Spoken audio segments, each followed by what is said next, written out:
uşağı yox. Tövrat deyir yolunu seç, mən qaranlığı seçdim. Quran fısıldayır fəlakət gəlir, alovu içdim. İncil yazır ruhlar seçir, seçimim ölümsər. Şeytan deyir hər arzun al qiymətini bil, gecələr yalnız vur altı sərp eşək. Axır cinlər danışır ruhum alov qanım boz. Səmavi kitablar şahid müqavilə bağlandı, geri yol yox. Mukavele şeytanla canı sattım, ruhu kazandım. Her söz karanlıkla yazıldı, her gece içimde ateş yandı.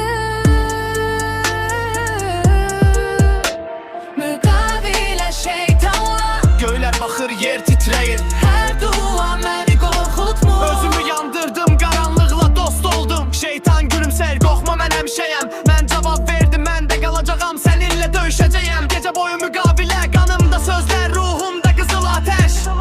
Səmavi kitablar şahid, hər misrə qorxu, hər ritim döyüş. Göylər susur, yer titrir, ruhlar fısıldır.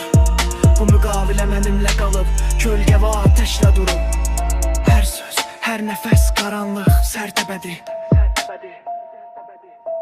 Mukavele şeytanla Canı sattım, ruhu kazandım. her söz karanlıkla yazıldı. Hər gecə içimdə ateş yandı. Mukavele şeytanla Mən irəli gedirəm tək sərt. Səmavi kitablar şahid, gecə mənim sənəm, qaranlıqla dostum.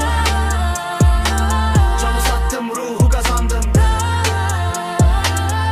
Hər gecə içimdə ateş yandı.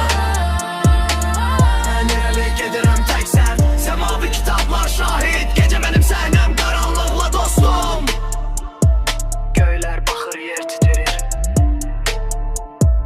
ruhlar susur. Şeytanla müqavilə bağladım, qaranlıqda qalmaq əbədi.